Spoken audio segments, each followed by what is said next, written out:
Don't forget to like, subscribe, and support the channel financially.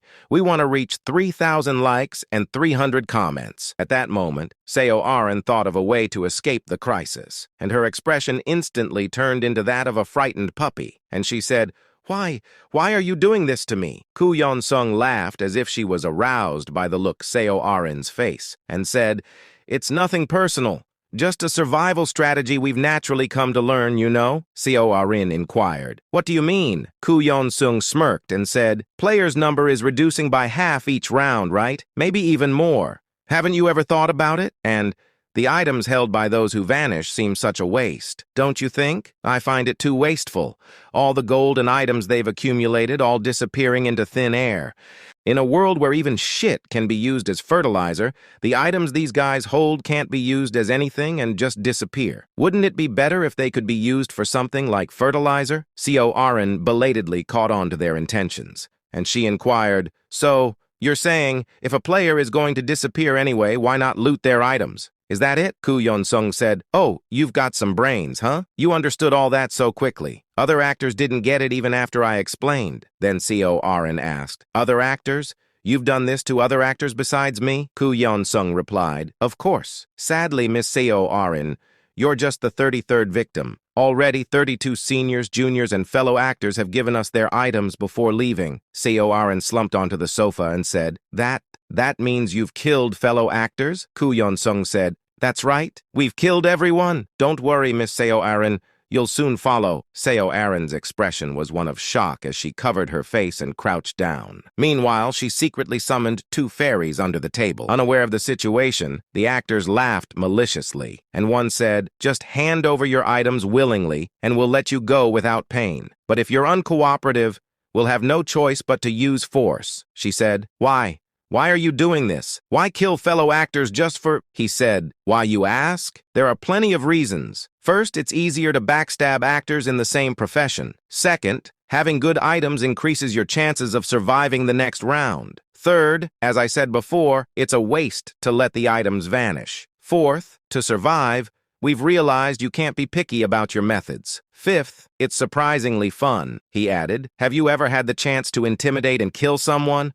Always conscious of fans' eyes and living under their scrutiny, could we ever engage in such thrilling acts? She said. They're your colleagues, not just anyone, but peers you've acted with, Koo Yeon-sung said. Ah, Miss Seo Aren, you're so naive, not knowing what it's like to start from the bottom. Then his smile vanished, and he said, Do you know what it's like to climb up from the bottom? The uncertain future of someday making it big, while living in a shitty reality as a struggling actor? I know. I've experienced it all and managed to make it big through hard work. But what if that hard-earned dream shatters in an instant? The world going to hell, unable to work on long-term projects like dramas or movies, and having to live as a clown on variety shows or survive on commercials. What if you're living a life counting down to the next round, wondering if you'll make it through? It would be utterly despairing and empty, wouldn't it? He added. Everyone here is in that situation. People who have lost the jobs they barely managed to secure. Actors who were sincere in their craft, but betrayed by their efforts. What can we, in our position, do? Nothing but a struggle for survival. Trampling over others to survive is the only strategy left for the remaining players. And then, a perfect stage for trampling over others is set, isn't it? You can even learn a scam skill like erasing traces. With this, how could we not kill? Reducing the number of actors increases the scarcity of celebrities, naturally boosting our value. Our worth in reality increases, and we secure items for use in the other world. What better 2 birds with 1 stone could there be? There was much Seo Aren wanted to rebut, but she focused silently on acting instead. Pretending to be scared and trembling, she put all her acting skills into this moment, as if this was what she had been preparing for all along. And she asked, So, you're going to steal my items and kill me? He replied, Of course. Seo Aren then smiled resignedly and inquired, Is this a hidden camera prank? A new variety show or maybe a YouTube video? Can someone please tell me this is just a joke? Hong Sunna taunted and said this bitch still hasn't snapped out of it. Hey, you fucking bitch. Do you think we're playing around? Should we cut off a finger or two to help you understand the situation? One said, Ah, why bother with a finger? There's a better way. As the men smirked maliciously, Hong Sun-ah grimaced and said, Men are all the same, huh? If a girl's face is half decent, that's all they think about? You think she's pretty? It's all thanks to plastic surgery. One said, Plastic surgery isn't for anyone, you know? You need a good base to start with. Another said, So what if it's plastic surgery? Heh heh heh. As long as it tastes good, that's all that matters. Even amidst the mocking laughter, Seo Aren curled up and endured. Her expression mixed with shame, anger, and fear. She waited for an opportunity. Then Koo Yeon-sung quieted the crowd with a sigh and said, You guys, why scare her already?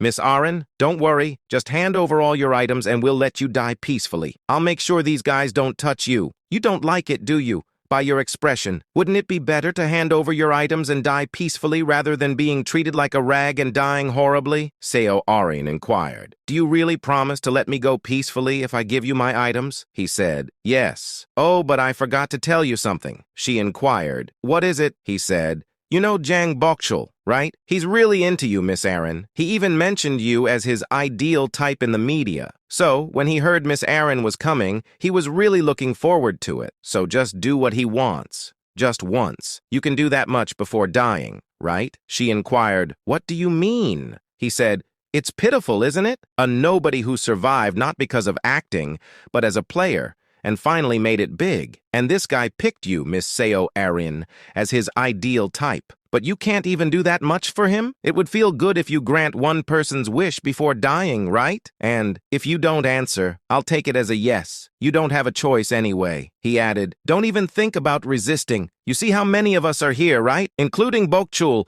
That makes 9 of us, all above level 35. According to Sun-ah, Miss Seo Aren is level 37, but you won't stand a chance against us. Seo Aren showed tears and said, Please, spare me. I was wrong. Bitter laughter leaked from the actors' mouths. And Koo Yeon-sung said, Everyone ends up like this in the end, don't they? Please spare me. I won't do it again. I was wrong. But if you're begging for your life, shouldn't you start by handing over your items? She said, I'll give them to you. I'll give them all to you. Then Seo Aren pretended to take items out of her inventory and sneakily looked around and said, Equip. At the command word, Seo Aren's body was enveloped in her gear. And before the people could react to the sudden armament, the waiting fairies emerged from under the table. Then, those cute creatures fired beams of light straight at Koo Yeon-sung. As the sound of burning flesh filled the air, Koo Yeon-sung screamed. He raised his arm in defense, and it was just in time. A moment later, and his eyes would have been burnt out, and shouted, You fucking bitch! Catch her! Quickly summoning a golem, Seo Aren pushed away the male actor standing by the door. When the 1.5-meter golem charged with its entire body, the man was slammed against the wall. Seo Aren grabbed the doorknob and flung the door open. She had never intended to confront them head-on. She was only looking for a chance to escape, and she said to herself, I've done it. Now I just need to get out. But before she could step over the threshold, black chains wrapped around Seo Aren's body. The chains belonged to Koo Yeon-sung, and he shouted, Fucking bitch, where do you think you're running to? And, fucking hell, I thought you were no different. I was fooled by a woman's tears. I really got fooled, huh? Seo Aren tried to command her fairies, but it was too late.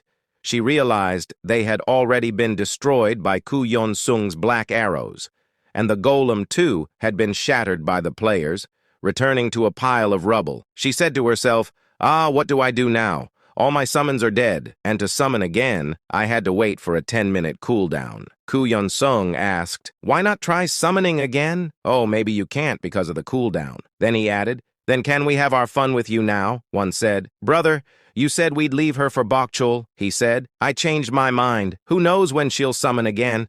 We can't wait for Bokchul to arrive. Then Koo Yeon-sung ordered with a murderous gaze. Men, get ready. Let's show this fucking bitch what humiliation is. One smiled and said, I've been waiting for this. But suddenly someone entered through the open door. The actor's attention shifted. A familiar face, Jang Bokchul, had arrived. Koo Yeon-sung said, Bokchul. Here's your favorite Seo Aren. Their expressions brightened but quickly hardened, because behind him stood a masked stranger, and before they could finish asking, Jang Bokchul's head flopped lifelessly. The masked man stepped forward and said, Jang Bokchul, this bastard was your friend, right? Kuyon-sung shouted. Who? Who are you?